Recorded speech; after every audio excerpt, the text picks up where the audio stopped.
छ सृष्टिको वर्णन भनेर सुरुमा लेखिएको छ, त्यो चाहिँ एउटा शीर्षकको रूपमा। अनि म पढ्नेछु। आदिमा परमेश्वरले आकाशमण्डल र पृथ्वी सृष्टि गर्नुभयो। पृथ्वी आकार बिनाको शून्य थियो, अथाह समुद्रमाथि अन्धकार थियो र परमेश्वरको आत्मा पानीमाथि परिभ्रमण गर्दै रहनुहुन्थ्यो। अनि परमेश्वरले भन्नुभयो, उज्यालो होस्, तब उज्यालो भयो। र परमेश्वरले उज्यालोलाई हेर्नुभयो, त्यो असल थियो। उहाँ उज्यालो र अँध्यारोलाई अलग अलग गर्नुभयो। परमेश्वरले उज्यालोलाई दिन र अँध्यारोलाई रात भन्नुभयो। साँझ पर्यो र बिहान भयो, पहिलो दिन। पहिलो दिनमा चाहिँ परमेश्वरले यसरी बनाउनु भयो। अनि दोस्रो दिनमा अब फेरि हामी हेर्नेछौँ तल। अनि परमेश्वरले भन्नुभयो, पानीका बीचमा एक क्षेत्र होस् र त्यसले पानीलाई दुई भाग गरोस्। परमेश्वरले सो बनाएर क्षेत्र मुनिको र पानीको परमेश्वरले सो बनाएर क्षेत्र मुनिको र माथिको पानीलाई अलग अलग गर्नुभयो।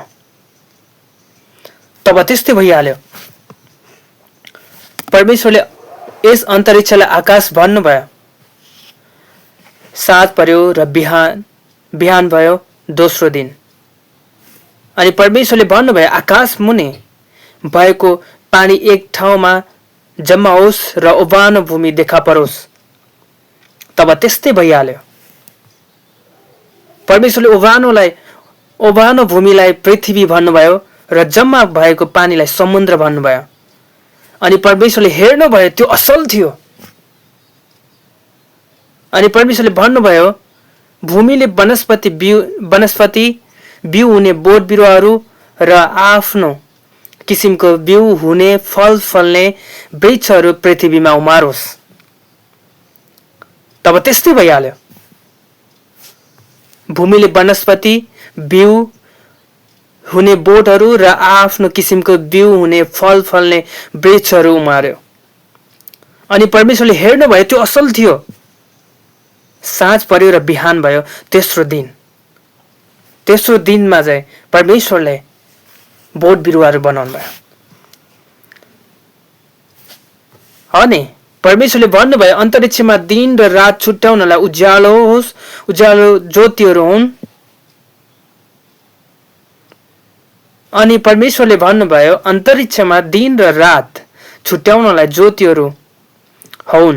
तिनीहरू ऋतुहरू, दिनहरू र वर्षहरू छुट्याउन चिन्हको रूपमा काम गरून्। र पृथ्वीमा प्रकाश दिनलाई अन्तरिक्षमा ती ज्योतिहरू हुन्। तब त्यस्तै भइहाल्यो। अनि परमेश्वरले दुई विशाल ज्योतिहरू बनाउनु भयो। ठुलो ज्योति दिनमा प्रभुत्व गर्न र सानो ज्योति रातमाथि प्रभुत्व गर्न। उहाँले ताराहरू पनि बनाउनु भयो। अनि परमेश्वरले पृथ्वीमा प्रकाश दिनलाई दिन र रातमाथि प्रभुत्व गर्न अनि उज्यालो र अँध्यारोलाई अलग अलग गर्नलाई ती आकाशमा राख्नुभयो। अनि परमेश्वरले हेर्नुभयो, त्यो असल थियो। साँझ पर्यो र बिहान भयो, चौथो दिन। हेर्नुहोस् है, चौथो दिन। अनि परमेश्वरले भन्नुभयो, पानी जीवित प्राणीहरूले प्रशस्त गरी भरिउन् र पन्छीहरू चाहिँ पृथ्वीमाथि आकाशमा उडुन्। यसैले समुद्रका विशाल जलचरहरू पानीहरूमा भरिएर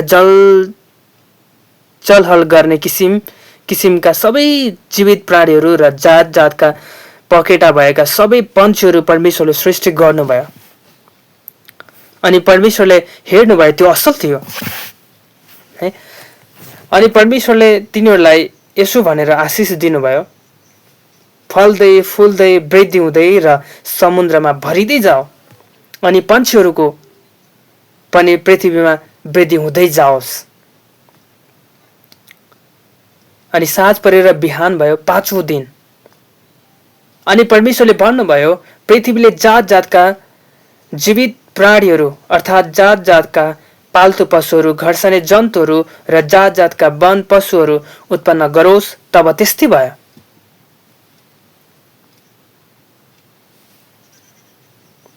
परमेश्वरले पृथ्वीका जात जातका वन पशुहरू, जात जातका पाल्तु पशुहरू र जमिनमा घर्षने जात जातका जन्तुहरू बनाउनु भयो।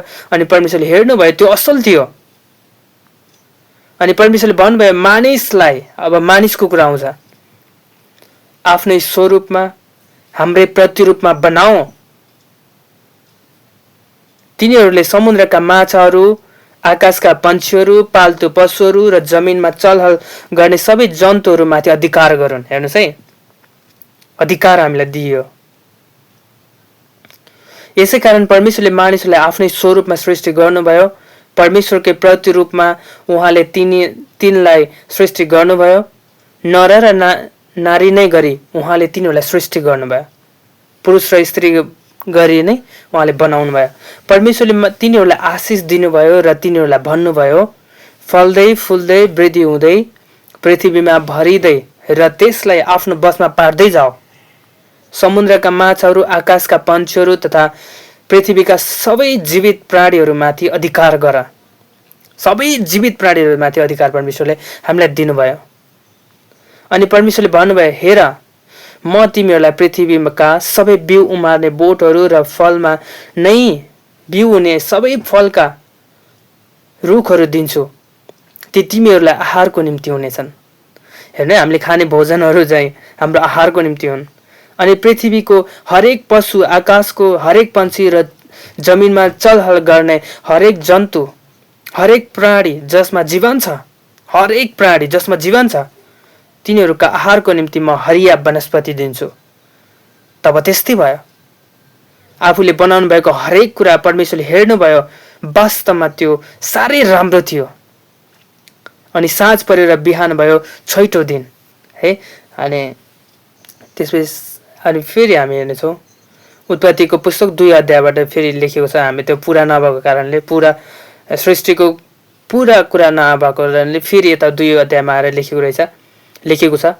यसरी आकाशमण्डल र पृथ्वी र तिनमा भएका सबै कुरा बनाइसिद्धिए है, सबै बनाइसिद्धिए। आफूले गर्नुभएका काम छैटौँ दिनमा परमेश्वरले सिद्ध्याउनु भयो र 7औं दिनमा आफूले गर्नुभएका सबै कामबाट उहाँले विश्राम लिनुभयो। अनि परमेश्वरले 7औं दिनलाई आशिष दिनुभयो र त्यसलाई पवित्र तुल्याउनु भयो, किनभने आफूले सृष्टिमा गर्नुभएका सारा कामबाट यसै दिनमा उहाँले विश्राम लिनुभयो। त्यसै कारणले पृथ्वीको उत्पत्ति कसरी भयो, पृथ्वीमा मानिसहरू कसरी बनिए भन्ने कुराको प्रुफ तपाईलाई चाहिएको छ।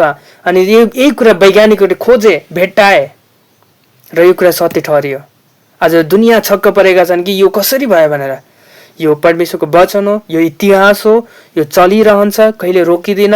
हामी मरेर जानेछौँ, हाम्रो पुस्ताहरू मरेर, हाम्रो छोराछोरीहरू मरेर जानेछन्, हामी सबै माटोमा मिल्नेछौँ। तर एक दिन यस्तो, तर यो वचन, यो बाइबल चाहिँ सधैँभरिको निम्ति रहनेछ, सबैभन्दा मस्ट सेलिङमा हुनेछ। यो इतिहास हो, अनि यो चाहिँ चलिरहनेछ। अनि मानिसको सृष्टि चाहिँ, मानिस र पृथ्वीको उत्पत्ति चाहिँ परमेश्वरले यसरी बनाउनु भयो। परमेश्वरले यसरी सृष्टि गर्नुभयो। अनि पृथ्वीमा भएको सबै थोक मानिसहरूले अधिकार किन गर्छन् भन्दाखेरि परमेश्वरले हामीलाई पहिला नै अधिकारहरू दिनुभएको छ।